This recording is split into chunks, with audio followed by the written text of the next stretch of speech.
भारत के प्राचीन भूदृश्यों के हृदय में, जहां सोन नदी कैमूर पहाड़ियों को चीरती हुई बहती है, वहां सहस्राब्दियों से दफन एक रहस्य छिपा है।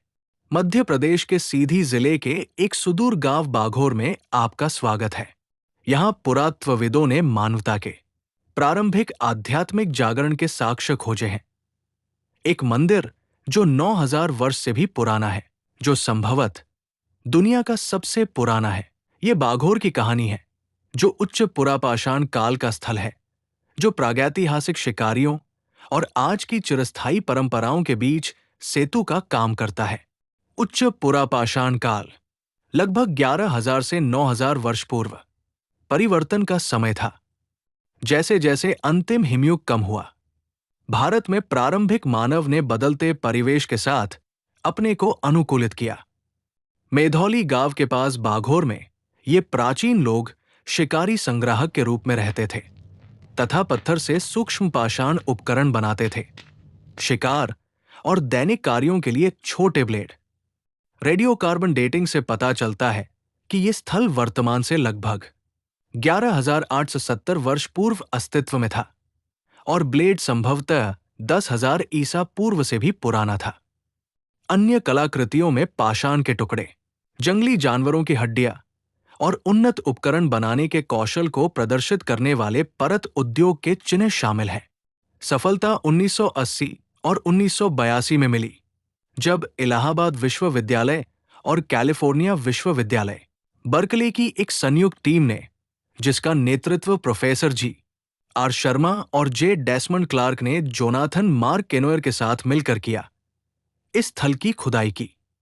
सतह से लगभग 1 मीटर नीचे दबे उन्होंने बलुआ पत्थर के मलबे से बना एक गोलाकार मंच खोजा, जिसका व्यास लगभग 85 सेंटीमीटर था। इसके केंद्र में एक आकर्षक त्रिकोणीय पत्थर था। पुरातत्वविदों ने पाया कि इसकी स्थिति जानबूझकर की गई रचना का संकेत देती है। एक मंदिर, शायद दिव्य स्त्री सिद्धांत, जिसे शक्ति या मातृ देवी के रूप में जाना जाता है, के लिए कुछ व्याख्याएं इसे एक यंत्र, एक पवित्र ज्यामितीय प्रतीक या यहां तक कि योनि का प्रतिनिधित्व भी मानती है, जो प्रजन और सृजन का प्रतीक है।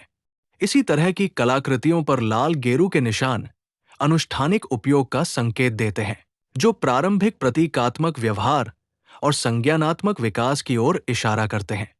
बाघोर को जो असाधारण बनाता है वो है इसकी निरंतरता। स्थानीय कोल और बैगा जनजातियां प्राचीन द्रविड़ जड़ों के साथ अभी भी इस क्षेत्र में इसी तरह के मंदिरों में पूजा करती है, जैसे कि केराई की देवी, जो सिर्फ 1 किलोमीटर दूर है। इन जीवित स्थलों में रंगीन त्रिकोणीय पत्थरों के साथ उभरे हुए मंच हैं, जिन्हें देवी, काली या माई के स्वरूप के रूप में सम्मानित किया जाता है। आनुवंशिक अध्ययनों से पता चलता है कि कोल लोगों की वंशावली द्रविड़ और भारोपिया दोनों समूहों से मिलती है, जो सांस्कृतिक स्थायित्व को रेखांकित करता है। बाघोर पत्थर केवल एक कलाकृति नहीं है, ये 11,000 वर्ष पूर्व संगठित आध्यात्मिकता का प्रमाण है। आज के मंदिरों से इसकी समानता दर्शाती है कि भारतीय संस्कृति में ये मान्यताएं कितनी गहरी है। बाघोर मानव इतिहास की हमारी समझ को चुनौती देता है। एक साधारण पत्थर के चबूतरे से ऐसे प्रतीक उभरे जो समय के साथ गूंजते रहते हैं, आस्था की स्थायी शक्ति और दिव्य स्त्रीत्व का प्रमाण। मध्य प्रदेश की प्राचीन धरती में अतीत हमारी साझा मान्यता के रहस्यों को फुसफुसाता है। जैसे जैसे खुदाई जारी रहेगी, कौन जाने हम और क्या खोज निकालेंगे। लाइक करें, कमेंट करें। अधिक इतिहास और तकनीक वीडियो के लिए सब्सक्राइब करें।